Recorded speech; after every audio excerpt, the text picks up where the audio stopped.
Welcome back to the Garden with Joe and Holly radio show. Thank you for being with us today. Moments away, we're going to talk about pressure canning and what it is and when it should be applied when you're canning. But first, a word from our good friends at Honeybee Healthy. Since 2000, Honeybee Healthy Inc. has helped beekeepers maintain healthy and thriving hives. Attracting pollinators to your garden this year is as simple as hanging a hummingbird feeder with a mixture of sugar water and Honeybee Healthy Original. Again, you don't have to be a beekeeper or anything like that in order to use the product in order to help the bees out. Yes. Don't be alarmed to see birds, bees, and butterflies dining together at the feeder. Pollinators coexist peacefully. Honeybee Healthy is offering a 10% discount on an 8-ounce bottle of Honeybee Healthy Original to the show's listeners. Enter discount Bee Garden, that's BEE Garden, at checkout. For more information, mixing instructions, you can purchase products at honeybeehealthy.com.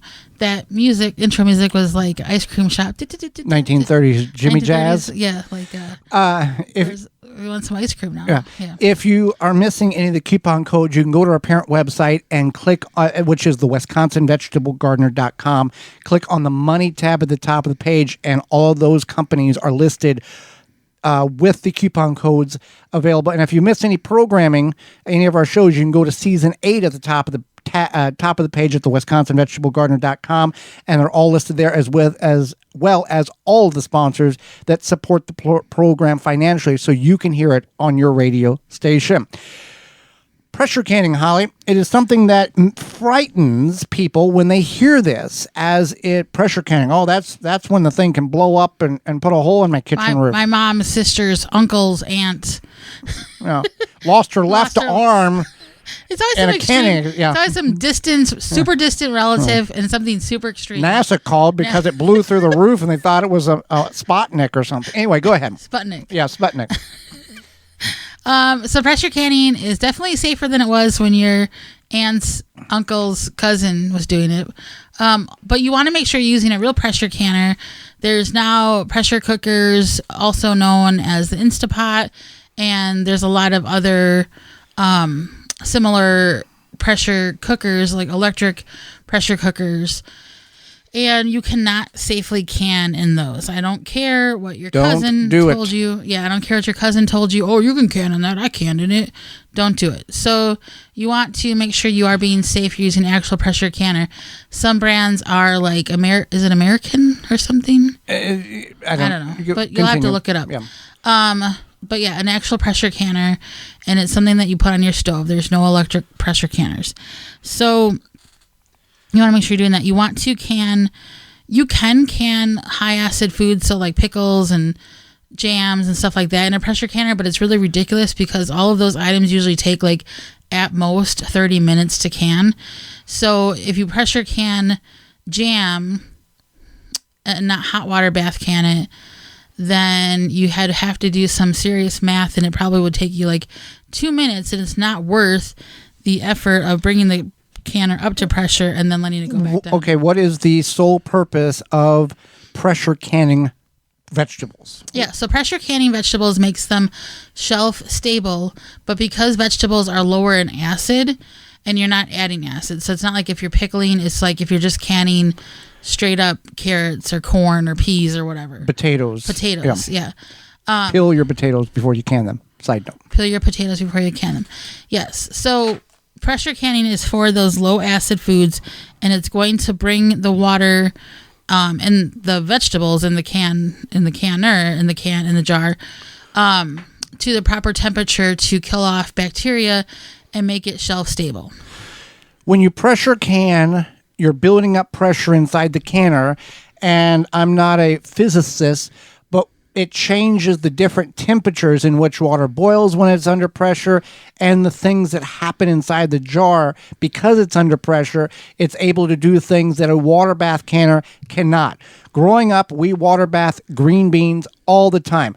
Now, it is not safe to do such. You have to pressure can them.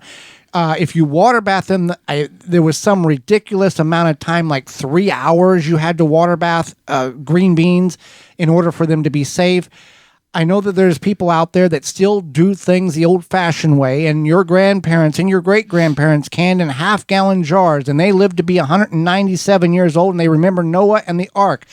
But things have changed. The density and the nutrient value of food has changed dramatically over the last 50 to 70 years. That's why different and new practices are being taught, because it's not the same vegetables that your parents and your grandparents grew.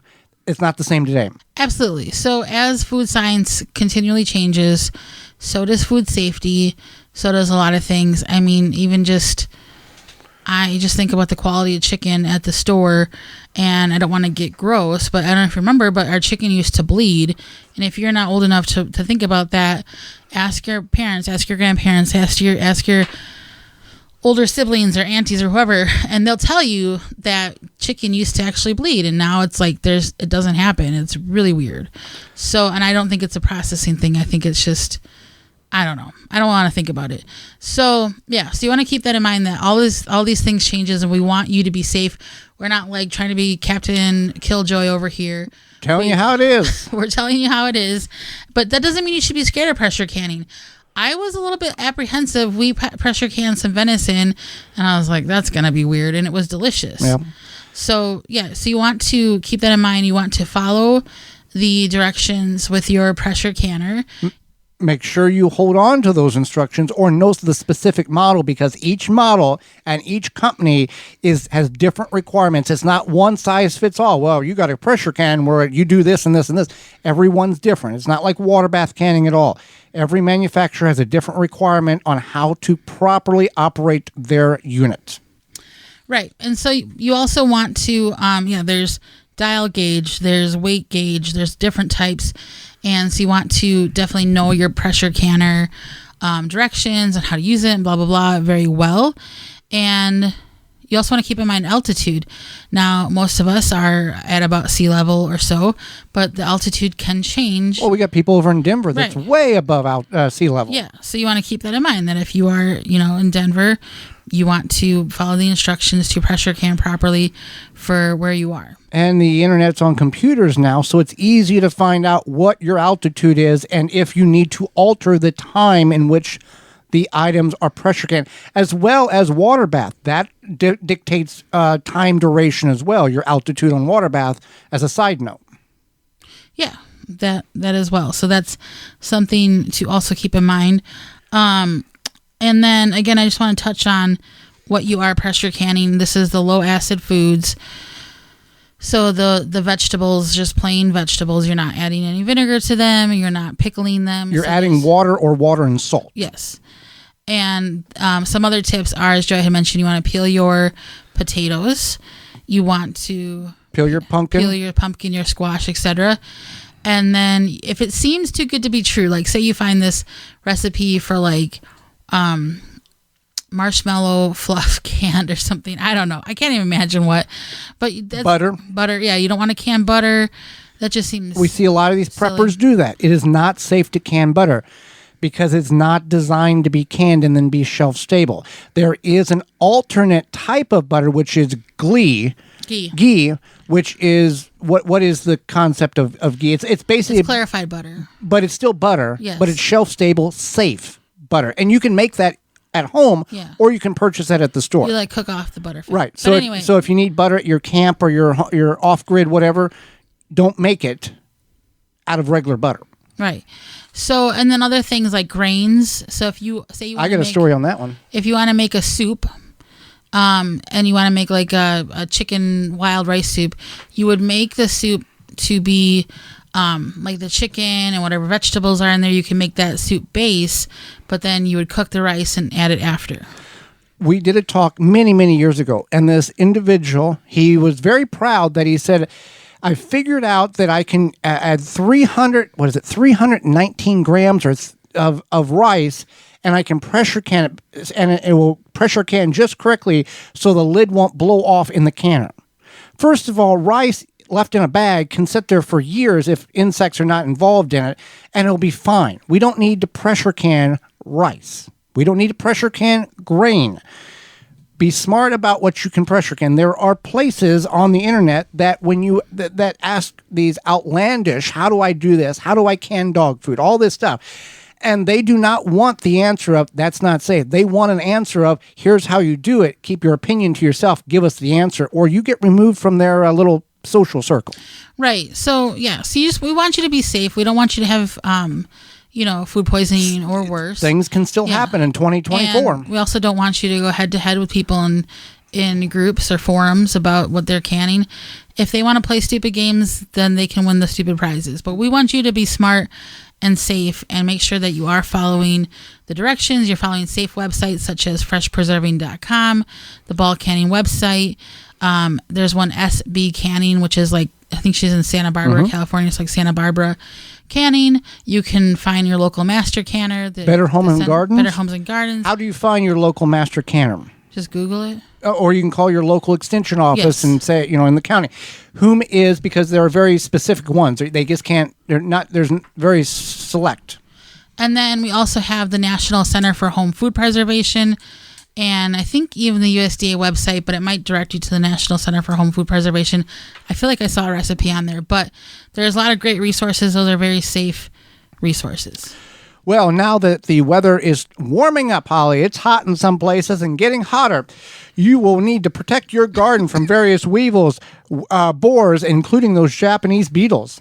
And what better way to prevent these pests from destroying your garden than by controlling them while they are larvae? Grub Gone is an easy-to-apply granular product that can spread on your turf to successfully control grub invaders. Developed by Phylum Bioproducts from a naturally occurring bacteria, Grub Gone is a non-chemical BT product that specifically targets only scarab pests, and it is safe to use around bees and other beneficial insects. If you've already got those beetles flying around your yard, and some of you do, go to BeetleGone.com. That's BeetleGone.com in order to find the product. It is a organic water dispersible powder that you can spray directly on your edible plants. Find out more about everything they offer at PhylumBioproducts.com.